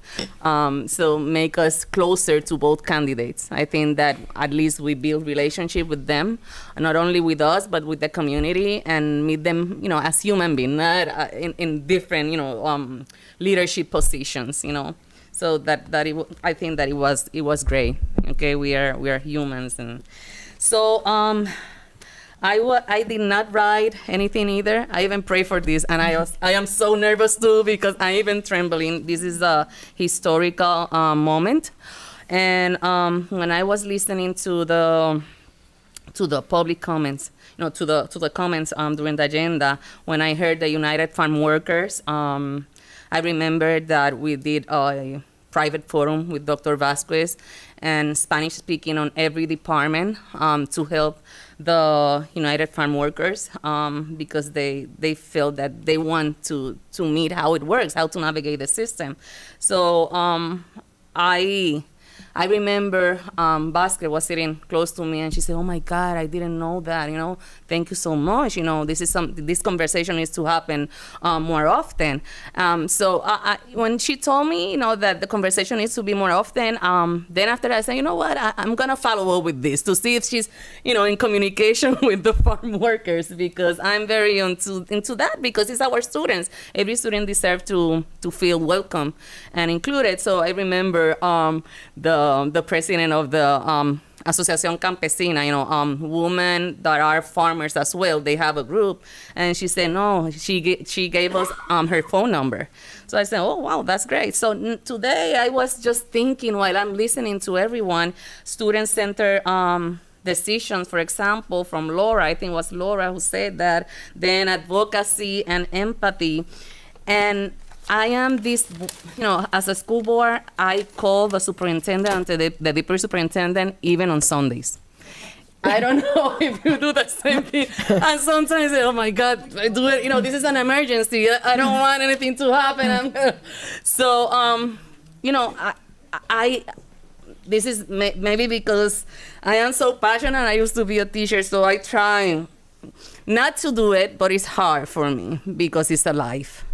And I always receive a response from Dr. Vasquez and from Dr. Jenkins as well. So what I see when I have the conversation with Vasquez is that, sometimes I'm not in favor of what she's responding to me. And I say, you know what? I do not agree on that one. So can you please talk again with that principal? Can you please talk to that area superintendent? And I don't know, because it's not fair to Dr. Licara, because I don't have another way of comparison, and I think it's very unfair if I do do that. But my experience is that I feel comfortable to question her decisions through my conversation with her. So I don't think that I'm gonna feel any type of fear or any type of, I'm the boss, you're not, whatever. No, because I already did it, and I'll do it in every conversation. And she said, okay, let me go back. Okay, just a moment, Lopez, da. So I have that type of communication. I don't know about the other, school board members. So, after having group and individual conversations, I believe that the right candidate is one who understands Central Florida better. And that's why I'm going on supporting more the, Dr. Vasquez. I think she knows more Central Florida. I also see in her more experience in the educational field. In terms of individual attention with the student, Licara has it, but I think that she also has, ELL students, ESC, so, as a teacher in elementary school, also as a leader. So they have a lot of things that are very similar, but the one-on-one instruction is more in Dr. Vasquez than in Dr. Licara. That's the way I see it, and maybe I can have more conversations and you can, explain more to me if I make mistakes, because I'm not perfect. So that's the way I feel. In terms of the conversation with about, which doctor's degree or whatever, as a teacher, I see a lot of teachers that have a doctor degree in chemistry and not necessarily are great teachers. Maybe I have a chemistry teacher with a bachelor degree and maybe achieve more with their students. So in terms of how high is the doctor's degree, I don't think, for me, in my personal opinion, and I respect everybody's opinion, I don't think it's a good way to go. And I don't think it's fair, to blame on Dr. Licara or blame on Dr. Vasquez the type of culture or morale they're having in their educational system. Because after the pandemic, all of us have a lot of challenges, personal challenges in the classroom. We can talk with teachers and, everything is different. So we have to be careful on make assumptions based on what we're living with Superintendent Jenkins, because it's the same thing with Dr. Licara. I cannot judge Dr. Licara because of the leadership of that superintendent. So I think that, I don't know, I feel I would love to have more conversation about that. I also want to share an experience as a mother. And I remember when I was a teacher, I have this situation with my daughters in the school system, you know how it is. So any place is, we know any place is perfect, but we need to navigate the system to achieve our goals with our children. And sometimes we don't understand where to go and how to go. As a single mom, Hispanic, it was difficult to me. So I make a big deal in this elementary school that you don't even know and you don't want to know. So I said, I have to make a complaint as soon as possible because this is not fair. And I have a very confrontational conversation with ex-principal. And I remember received a call from the deputy superintendent, Dr. Vasquez. She was explaining to her what happened, blah, blah. So I explained to her and I said, no, absolutely, and she made the arrangement to do the fair decision on top of the principal. And even the principal called me back and she said, I don't know what did you do. I want to do this, but I still believe that teacher so and so. So I think that she's centered in the students and listen to parents based in my experience. I wasn't teacher of the year, I wasn't school board, I was just a single mom from the low income district too, okay? So I just want to share that, and I just want, to end it saying that I am very, very honored to meet Dr. Licara and, to be part of this process with these amazing school board members that even though we think differently, we respect a lot, we respect each other, I cannot imagine being in another school board without different perspective and different expertise. Without them, I couldn't even grow either. So thank you so much. And I don't know if this is the moment because I think I'm the last one who spoke. And I moved that the school board offered the position of superintendent to Dr. Vasquez and authorized contract negotiations to begin, led by Chair Teresa Jacobs and General Counsel Amy Enval, with the understanding that a finalized employment agreement will come back to the school board for approval. Okay. We have a motion. Member Gould, you had pressed your button. Do you want to speak to the motion, or did you want to second the motion? I can second, and then Okay. in discussion, say what I'd like to say. Absolutely. So I'll second the motion, and then for our school board members who are concerned about change, I just wanted to give some firsthand knowledge about Dr. Vasquez, and then also ask you to look at styles. Dr. Jenkins, who we love, has a very particular style and way that she carries and the way that she leads. I have seen and heard from parents, community members, business leaders, about the experiences they have had with Dr. Vasquez, in addition to what Member Lopez just said. Dr. Vasquez went into a school that was absolutely hostile at one point and talking about becoming a charter, and turned that entire atmosphere around by that fierce empathy. I mean, I just see her that way, and was able to not only deflect the hatred's probably a strong word, but the displeasure of that community, but then build the bridge to make it an A K-8 school. So that says a lot.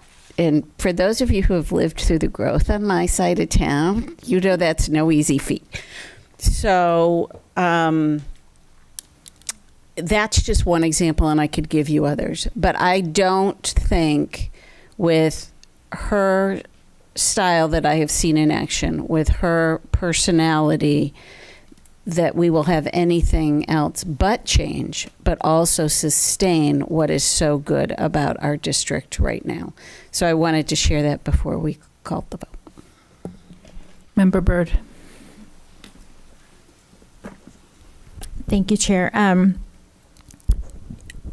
I just wanted to kind of say again that I do understand some of my board members' concern for change, because, you know, I read all those comments too, and I had that same exact concern. But as I sat here listening, you know, to the comments, it occurred to me that, and I think it was Member Lopez that kind of referred to it, that I don't think that it's fair to judge either one of the candidates based on the leadership of the superintendent in their district. And it has been said tonight a couple times about a top-down approach that we have in our district. And I would challenge you to think about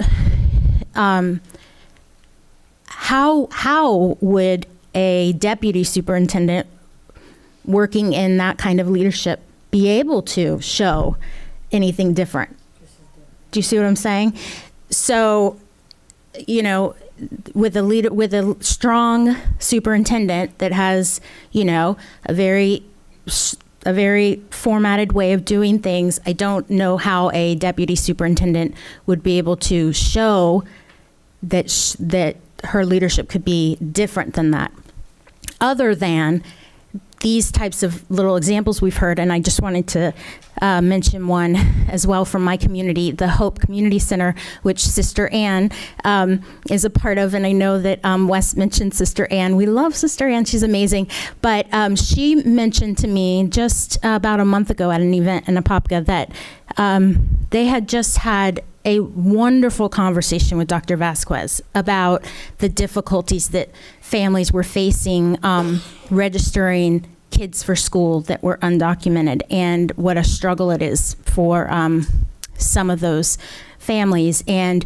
Dr. Vasquez was actively putting together a plan to address the issue, and I believe it was a long conversation. And then someone else I remember months ago told me the same thing, that she was on the phone with Dr. Vasquez for like 3 or 4 hours talking through an issue. So I think under the umbrella she's been under, she's managed to show her true ability to be empathetic and be child-centered and be an advocate for children. So I just kind of wanted to throw that out a little bit. Thank you. Thank you, Vice Chair. Member Felder. Yes. Thank you, Chair. I've listened and I've heard my fellow board members, and let me say this. I thank you for your offerings, and because I've learned in sitting on this board that we are diversified in some of our opinions, but what I love about this board, that we have learned to agree to disagree. I think that's so important, and I always talk about the fact that we all wear glasses, so we have big brains and we're smart and pretty. But this is what I want to say. What I want to say is this to the members of my constituency. It was my desire and on purpose to express what I believe you expressed to me. And I also want you to know that I was in prayer. I've had people praying, and I was in prayer sitting up here. But I got a peace. Let me tell you why I got a peace. Because I prayed. Whatever the outcome, I'm not the only person praying for this district. I'm not the only person that loves the district. And sometimes what looks like a calamity or wrong or the end of the road could very well be the beginning.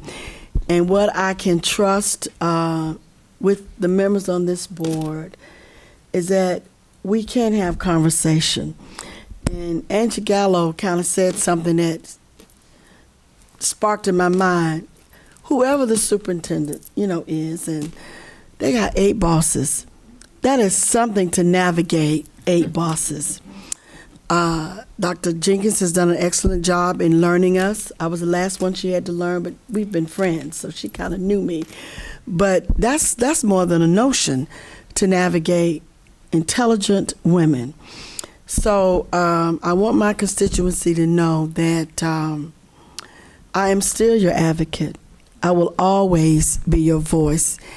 And to our new superintendent, we have to work with them and have to share. And I also noticed what Board Member Byrd said. It's hard to see what a person can do when they're not in the superintendent position. But then you also you got to look at history of things they've already done and see how that's working out. But my fellow board members, I thank you for sharing with me your thoughts. And the members of my constituency, I do want you to know I appreciate your vote of confidence. You need to keep keeping a vote of confidence in me because I am working for you, and I will not stop. I will not stop. Thank you. Thank you, Member Felder. Member Gallo? Thank you, Madam Chair. And thank you, Member Felder. I just, I wanted to reiterate that this wasn't an easy. So I think someone at the mic tonight said, you got to make the best decision, not the easiest decision. And I think to some, this will be perceived that this was the easiest decision and maybe not the best decision. And we knew that going in, when we had to pick a superintendent, there's always going to be a winner, there's going to be a loser. And by no means is Dr. Licata a loser. He's very well qualified, and he's going to make an awesome and excellent superintendent. And I was highly, highly, highly impressed with his resume and with his answers and with his persona and just what he brings to the table. But for me, this wasn't I didn't go with the easiest decision, not in my mind. I went with what I felt was the best decision for our community based on the knowledge that I had and what I know and what I believe to be true with Dr. Vasquez. And I've seen everything that has been described up here to me. And I've seen more because I do deal, like Member Lopez said, I deal with Dr. Vasquez a lot. I've had some issues in my community. There's been some issues, and she's the person that I usually contact. And I do believe I wouldn't have put my support behind Dr. Vasquez if I didn't 100% wholeheartedly believe that she would be the best person for this position, that she will bring about the change that some of you desire. I think that she can do that. And I agree with what Member Lopez says, that a person can't be judged on the current superintendent. They've got to forge their own way. They've got to create their own plan. She has a solid 100-day plan. I believe that she will be out in the community. She will be engaging. She will engage board members, and she will be student-centered, and she will be teacher-focused. I think she will. I think you're going to be very pleased with how she moves OCPS forward. So I just want to add that. Thank you. Thank you, Member Gallo. And I think I want to echo your words. This was a very tough decision. And like you, Member Felder, if you noticed, our moment of silence was a bit longer than normal, as I asked not just for guidance for me, but for guidance for the board for the right decision. I ultimately came down to the decision of Dr. Vasquez because of my confidence in her, and I have known her for 20 years. And that is a long time and enough time to really be able to judge what is in someone's heart and what they're capable of. I think one of my greatest concerns about the decision is, will this school district give her a chance to show us what she can do? I think she has every intention of changing the culture. And in order for that to happen, everyone who works here has to give her a chance. So my hope and my prayer as we leave here is that everyone will give this a chance. And with that, let me go to Member Castor-Denel. Thank you, Madam Chair, and thank you, members of the board. I appreciate this process that we go through with our deliberations. Y'all don't make it easy. But at the same time, it's pleasurable. It's not antagonistic. So I appreciate that. It's very respectful. But that doesn't make it easier. It'd be easier if you guys were mean. Yeah. Gnashing your teeth. And anyway, I've also had many sleepless nights this week. Yes. And when I didn't think I had enough information, I made more calls. I went back and watched videos and reread things and tried to decipher, which one would be the better pick. So then I relied on the community. Mm-hmm. I relied on the feedback. I relied on so many personal contacts who reached out to me. And then if I didn't hear from a lot of people, I reached out to them. Let me hear what your take is.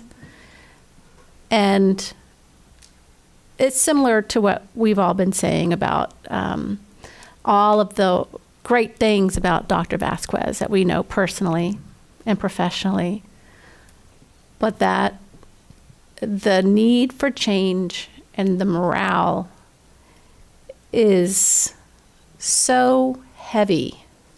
It weighed on me the most. And to have Dr. Licata basically guarantees change. Without doing anything else. And I'm not sure that I'm fully there yet with Dr. Vasquez. I think she's a wonderful person. I think she can do great things. But one, like I said, can guarantee change, whereas the other, we hope for it. And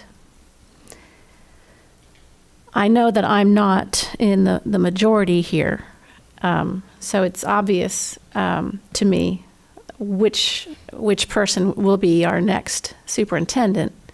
But I do hope that we fully take advantage of this moment of someone new and work together in guiding and coming up with ideas and involving our employees, involving the teachers. Don't rely on what we come up with, but our teachers have to be a part of this. Yes. Or else they're going to burn out, we're going to lose more. And we won't be able to achieve our mission of educating students. And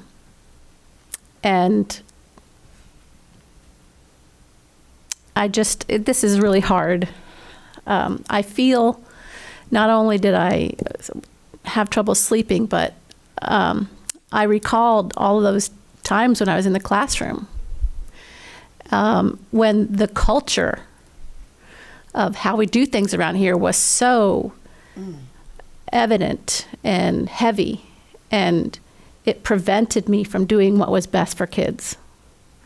I appreciate that someone can have a conversation and fix, problems here and there, but we have to do something about that. It's not something that necessarily is coming from the state, because other counties they find ways around this. So maybe we need to reach out to some other counties as well. But this is a serious issue that even walking away from today, I'm going to continue to carry it with me. It's not going to go away. It's in the pit of my stomach. So I hope that we can all agree to promise, commit to really addressing that. Thank you. Member Lopez. Thank you, Madam Chair. I also forgot to explain one of the conversations that I had with Dr. Vasquez about improving the relationship with the CTA and OESPA.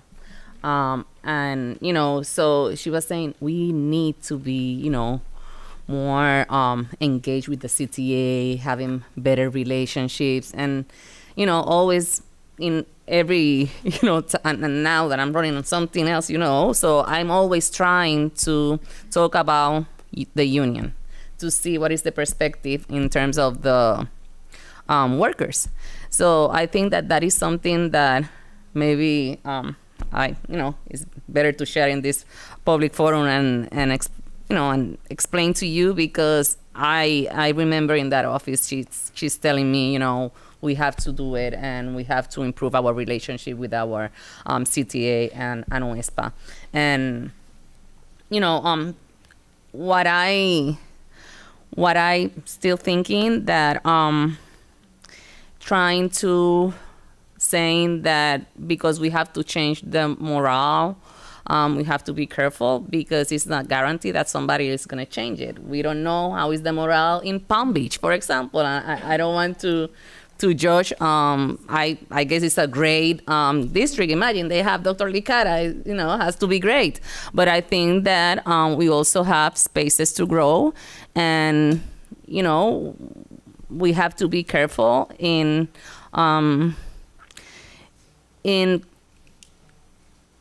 in analyzing a person based on other leadership, I have different conversations, and I know that Dr. Vasquez's leadership is different than Jenkins. But as her deputy, the district deputy, she has to follow, of course, the leadership of the superintendent. Imagine if we see, a person not following the lead of the superintendent. So I think that the deputy superintendent should be a representation of the leadership of that superintendent. And I don't know, maybe I would love to talk more about that, but we're trying to penalize to a certain extent, one person based on the leadership is. And I'm thinking about my daughters. You are not Johanna Lopez's daughter. You are Gianna. And you have to make sure that everybody understands that you are Gianna. You're not representing me, So they want to have that individualized identity. It's not Johanna's daughter. It's Gianna. And I think that this is the case, when we were interviewing Dr. Licara, it was Dr. Licara. I did not think about anything surrounding him in terms of morale in Palm Beach. And I have a friend, I have a school board member that is my friend, and I should, call her and say, but you say it's not fair for him. I want to talk to him. I want to meet him personally. And he's very personal, very professional. I think he's great. But maybe I was focused in being from Central Florida. Imagine he's gonna transfer from one district to another one. Now he needs to meet the district, every place, and just thinking about my district, how many different communities I have in my district, and I can imagine in all of our district. So I think that it will be more challenging for him, and I feel bad because I'm losing a great candidate. He's great, don't get me wrong. I even said, oh my God, when I say this, I'm not gonna look at him. That's the way I feel because he is great. And when I was talking to him, he used to be a coach, I was to be a coach. So we share a lot of things together about school. So he's very personal and he's very charismatic. I know that he's gonna keep growing, and maybe it's not Orange County, but maybe I'll see him in a very high position, more than where he is at this moment, because he is amazing. And I want to make sure that he understands that I highly respect him and that I was very honored to meet you. Thank you, Member Lopez. Member Colbert. Thank you. I'm going to start to begin to see if we can bring this in for a landing. Yes. I am so grateful that we are able to have these very difficult conversations. And I can say, not only for myself, but I know everyone up here respects everybody else's perspective and opinion and experience. And we all really feel that from each other. So I think something that we should all keep in mind is that some of these priorities, and if every one of us has talked about a change in climate and culture, that means that's one of our board priorities. Our job is policy, budget, governance, priority, and oversight. Those are our responsibilities. So if we make that change in climate and culture a priority, we get to set the goals for the new superintendent. We get to review the new superintendent. And that's where we need to come from. And hopefully that will give you some peace of mind, that we can work together to achieve that as a team, all of us sitting here together. Well said. Well said. Well, I think that has come across loud and clear from each one of us that we want a significant change in culture and a change in leadership style. And now it will be up to the new superintendent to meet that expectation. Member Gould, and then we're going to call for a vote.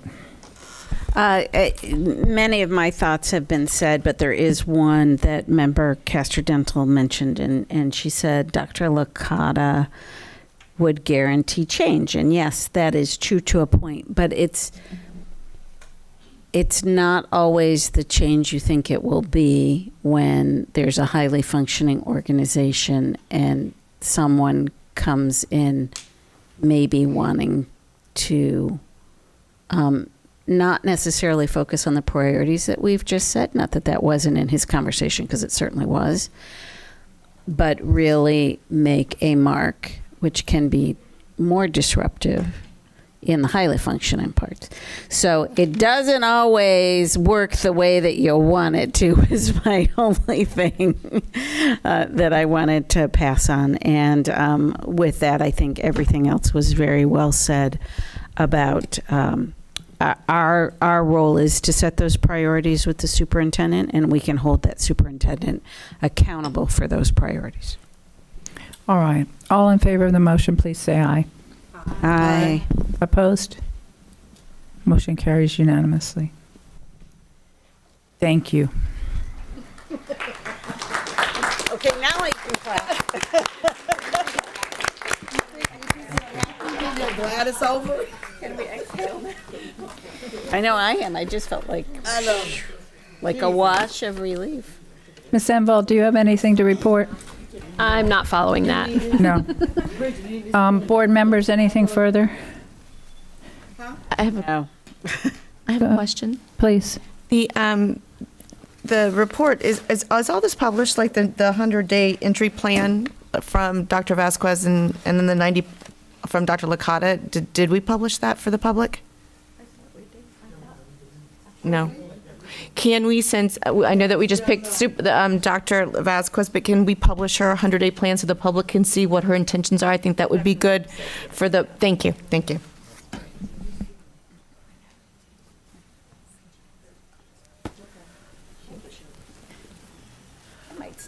Okay, we get that answer? Yes, okay, very good. Meeting adjourned.